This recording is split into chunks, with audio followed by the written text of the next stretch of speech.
Welcome to this video. Tonight I wanted to describe something that I think comes up in practice for people quite a bit that can be a bit of a hindrance.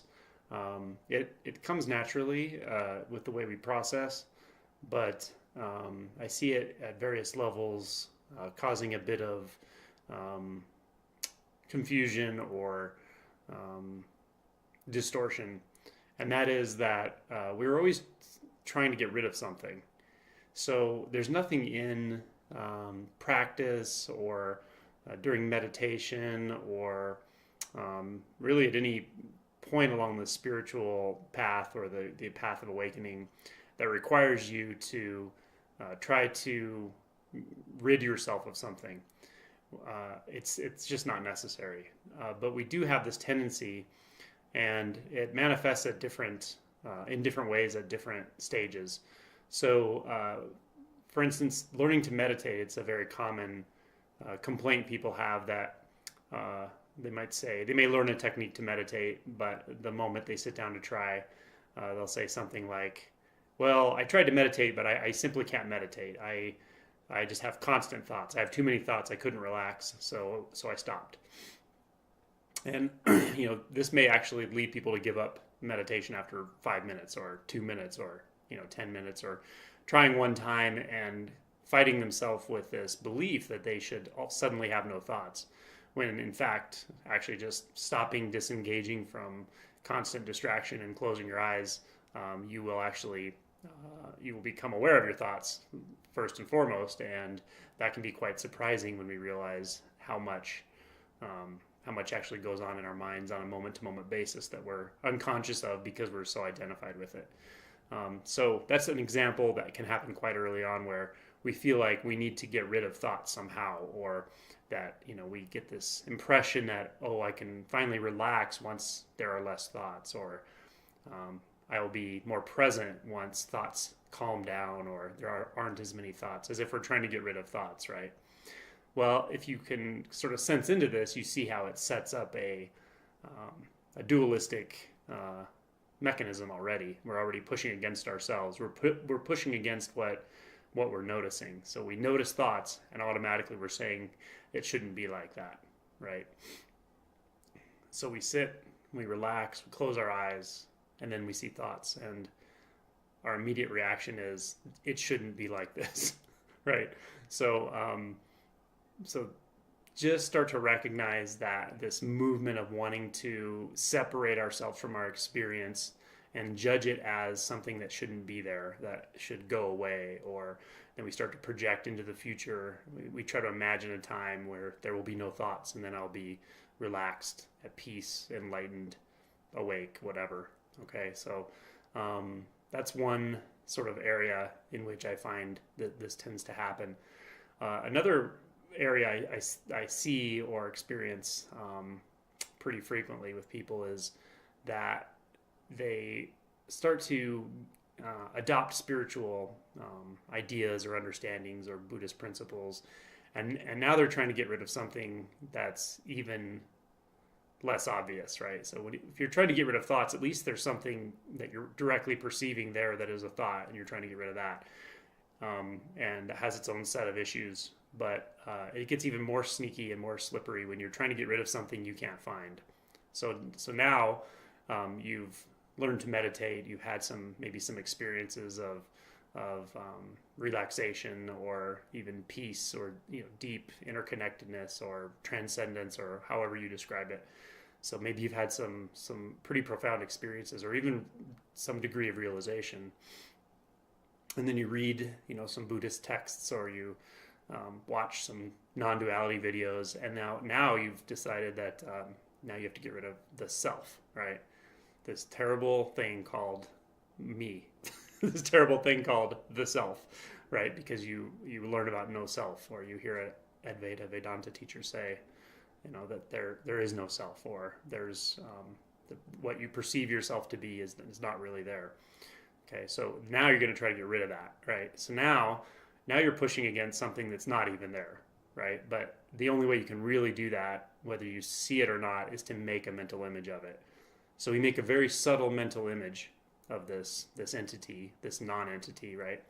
Because if it's not there, then you would have to make something up to actually push against. But we're going to push against it. So now, and again, I'm kind of making fun of this whole process because we all do it, but it's helpful to realize that from the beginning we're kind of already inclined to do this. We're already inclined to push away what seems to be happening, or to make it wrong, or to make present experience incorrect, or needing to be changed, or fundamentally changed. So we're already kind of have that orientation, and then we get into spirituality, or we get into spiritual practices, or awakening practices, or however you want to describe it. And then we take that movement that we don't notice is functioning in us all the time because it's sort of behind the scenes, and then we apply it to ways that people who have either had some realization or have had even profound realization, and then they use certain descriptors, and then now we're using those, setting them up as mental constructions or mental constructs, and we're pushing against those. And we don't realize we're doing this, or we might realize it feels uncomfortable, but our interpretation is it's uncomfortable because I haven't gotten rid of that self yet, right? But what's really uncomfortable about it is that you're trying to push against something that's not there, right? Whether there's a self or not, that's not what you're pushing against. You're pushing against an idea, right? You're pushing against a concept. And the only thing that can push against a concept is another concept, right? So we're reifying a view, or we're constituting a view inside of consciousness and pushing against another view inside of consciousness. And that view we're pushing against is very subtle. It's something that's hard to find, not really there. And then the sense of a me that's pushing against it inside of consciousness is also very subtle, or maybe not even there. Again, both of these constructs are sort of, you could say, dependently originated inside of consciousness, and they push against each other, right? So notice that if this is never seen through, if you don't ever recognize that this is what's happening, or this is the mechanism of how consciousness is moving, then it's kind of like the struggle can just keep going on and on and on. And won't you be surprised when you realize you can just stop that struggle? You can really just let go of all that trying to get rid of anything, because there's just nothing to get rid of. You'll never find anything to get rid of. You'll never enlightenment, realization, awakening, none of those seeming events occur when you get rid of something. If anything, they occur when the movement to try to get rid of something ceases. When the movement to try to make present experience wrong stops. That's when enlightenment is revealed to itself. That's when unity is revealed to itself. That's when awakening wakes up to itself and is seen to have already been there, have already been the case, is always the case. And then that movement in our thought process that's always pushing against itself, but calling itself something else, whether it might call it self, which is really funny, but it might push against this idea of this evil entity called the self that we learn causes so many problems, and it pushes against that, right? Or it pushes against emotions. That's a common one, right? We push against fear, sadness, hopelessness, shame, guilt. We push against all of these, but we don't really push against the actual core of it, which is in the body. We push against a mental construct of it. We push against the mental component, or the interpretation, or the story. So really, when all this pushing just stops, when all this trying to get rid of ceases, there's just this radical, profound, pervasive acceptance that is not a doing, it's simply the natural way. It's simply the natural state of things. And in that, there's deep peace.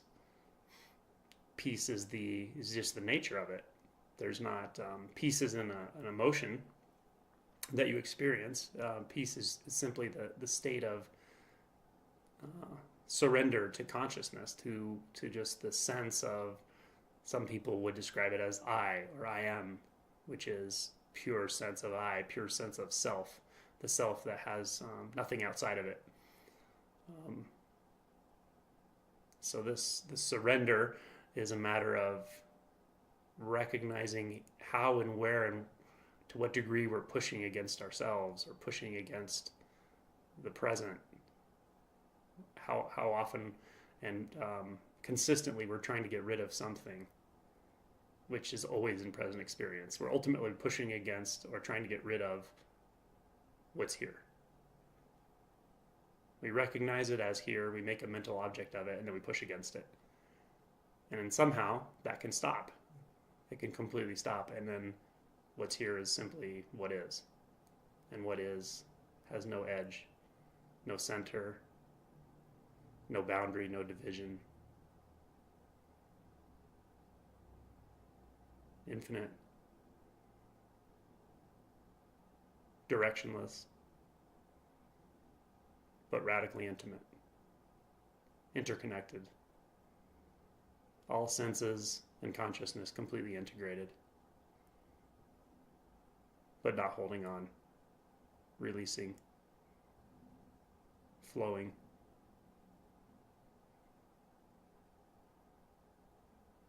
So it might be worthwhile to look into what it feels like to not try to get rid of anything anymore. Stop taking out the trash. Just let things be. See what that feels like.